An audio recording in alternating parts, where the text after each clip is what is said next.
Why is math rock so hard? Okay, so math by itself has some inherent difficulties because of the fact that it's cumulative and abstract. Throw that into a possibility of actually having to learn integration and differentiation just to learn a riff, well, it's gonna be hard. What's up guys and welcome to this month's episode of #AskTUGGtv. Now this is a series where we take the questions from you guys and answer it to the best of our abilities. Now before we actually dig into the question, a huge thank you to everyone who made our 5k subscribers possible. We wouldn't necessarily be here without you guys. It's been a fun journey for us for the past couple of years and well, we are still getting started on quite a lot of things. So make sure you follow us for all the new content which is headed your way, and also make sure your friends are subscribed as well because well, it helps us. Now enough of talk, let's dig into the questions. Pre-apps to program drums. Naman, I'd spoken about this in another video that I'd done. Again, it's linked in the description or there's a card up here. You can check that out. I had spoken about MT Power Drum Kit 2. I'll link it in the description. You can get your hands on that. I think it is a decent sounding, VST drum set.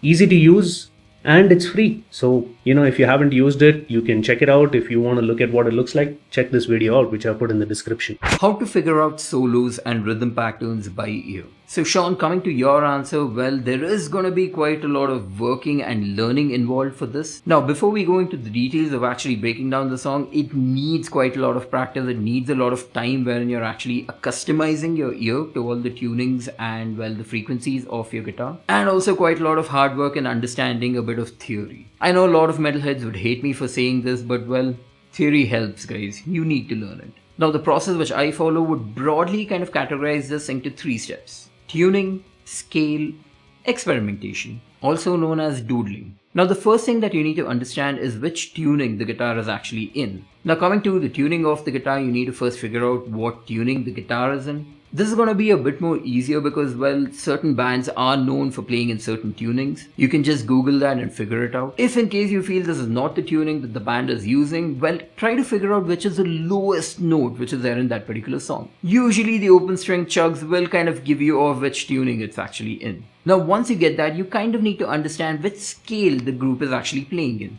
Now this is where all of your theory knowledge comes into play. You need to kind of identify whether if it's a major scale, a minor scale, a harmonic minor scale and things like that. Then once you have the scale of the song, well, for the riffs you do know it's going to be something which is up the neck, and solos are predominantly either near the middle or say the higher end of the neck. This is where the whole experimentation and doodling comes into play because now that you know which scale the song is on, usually most of the solos actually follow the same chord pattern what is going on. So using the bass note, you kind of start fiddling around with the guitar near the middle or the end and well, try to figure it out by yourself. Now usually solos will have a particular pattern like say a 3 note per string, 4 note per string or a pentatonic or anything of that sort. So yeah, you need to be quite accustomed to the song wherein you can actually try and figure out what has to be played. Unless it's a Slayer solo and well, here you just go bonkers on your floor toes. How to get legend in guitar in one day. Getting legend in guitar is not like getting legend skin in video game. It take more than one day. It take lot of effort. Not gonna happen. How to identify your style while playing guitar? Well, there is no straightforward answer to this particular question. Your style of guitar playing kind of evolves over time, kind of considering what are your influences at that particular point of time, what laid, the basic foundation for all of your musical knowledge, and well, the things which you do want to actually include in your playing. The usual scenario with most of us guitarists is the fact that we start off playing the guitar with the songs what have actually influenced us. We try to replicate and then kind of start adding in quite a lot of, our feels and techniques to all of it. Now, the more time that you actually spend on your guitar and well, write in original compositions, the more time that your playability kind of evolves and kind of makes it, well, a style of your own. Let's face it, none of us are actually born to play the guitar in a certain way. We can do anything we want with it. So spend in quite a lot of hours, start writing your own material and well, kind of see which direction the instrument takes you. And also just to add in my 2 cents over here, I'm pretty sure quite a few of you would agree when I say the fact that you play differently with different guitars. How did you guys get into metal and who inspires you the most to play guitar? Alright, firstly Yash, can't do it without you guys. It's all your love and support that has made this channel possible. It's in fact thanks to you guys we even managed to get to 5,000 subscribers, which is huge for us.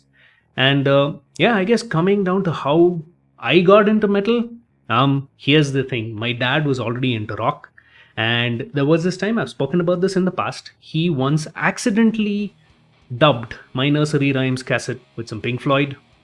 And yeah, that kind of just paved the path, I guess. That's why I have such a soft spot for Pink Floyd. Dark Side of the Moon, that was the album which was, bequeathed to me, and thank you very much, Dad, rest in peace. But yeah, that's kind of how I got into it and just yearn for music, like it, and never look back ever since. Who inspires me the most to play guitar has, sort of been a revolving door. But for the most part, I am very heavily influenced by James Hetfield, Dave Mustaine. I don't discriminate among the two because, come on, man, they ain't fighting. Why should we?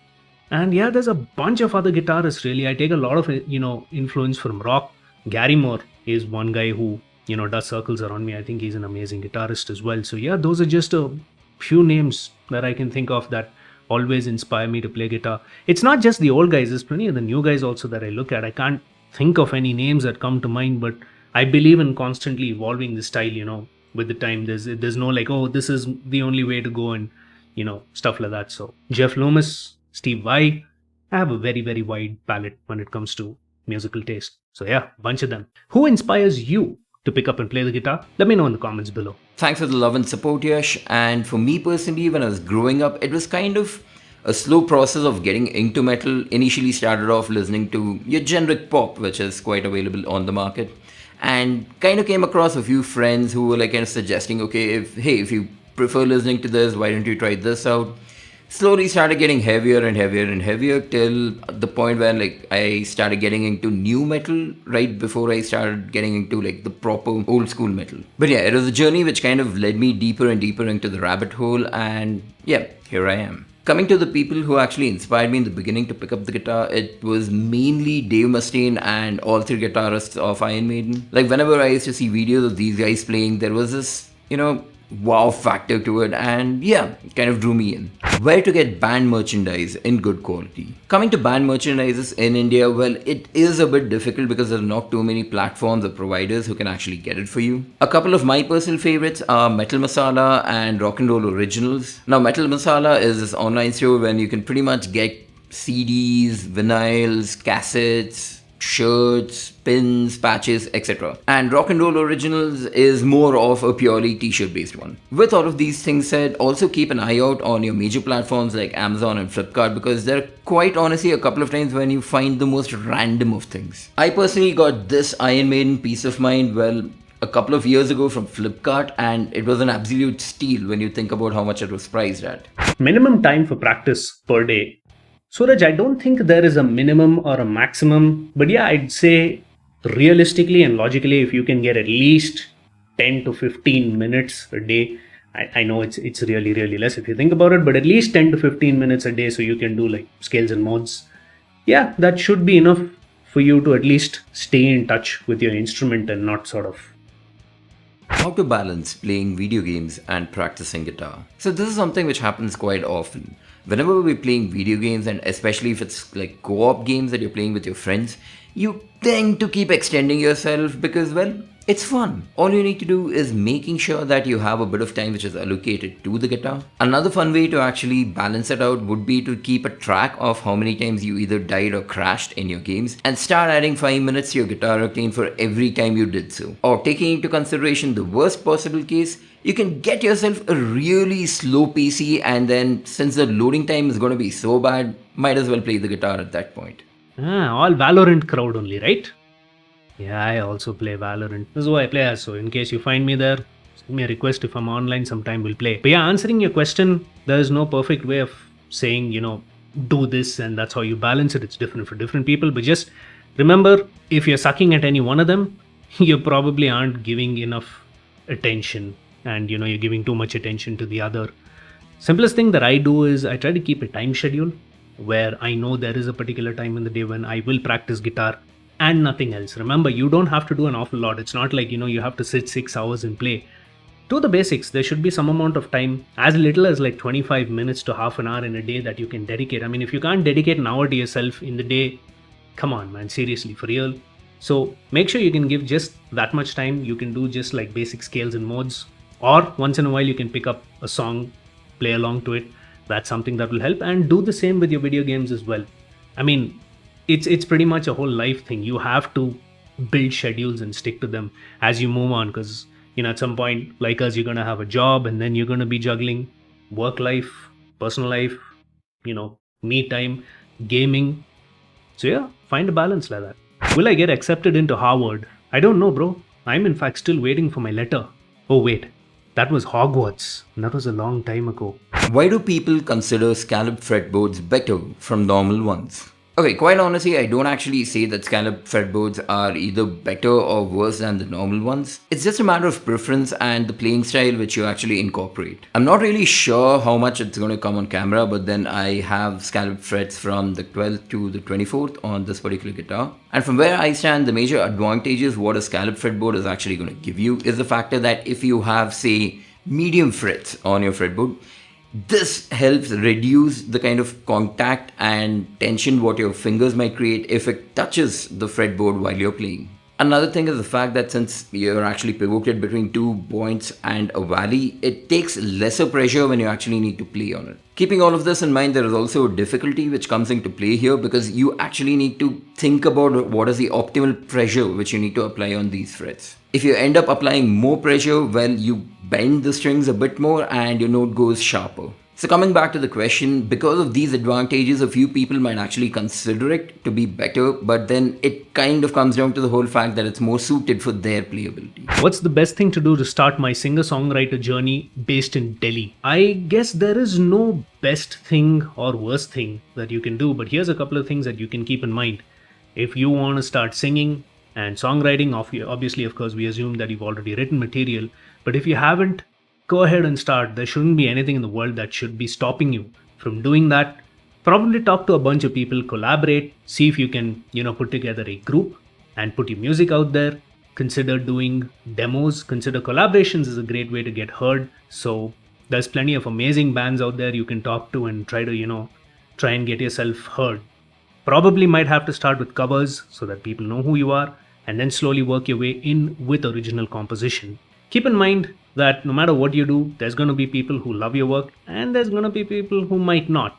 You just got to have to develop a thick skin to that and just do what you love. Have you guys tried the Rocksmith 2014? Joey, I haven't, but I went through this and I am very interested to try it out. Probably going to be my next video. Okay, quite honestly, I haven't actually tried the Rocksmith 2014. The only thing that I've come nearby to this was like a really, really old version of Guitar Hero. Is it just me, or when actual guitarists try to play all these Guitar Heroes and things like that, does it actually seem off? Is it safe to buy guitars from Thomann? Want to be guitarist? Have to be honest, the best person to give you advice on this is my friend Sahil Jagtiani. He's on his channel Guitar Gear Gyan. You should check out his channel and give him a subscribe and thumbs up as well.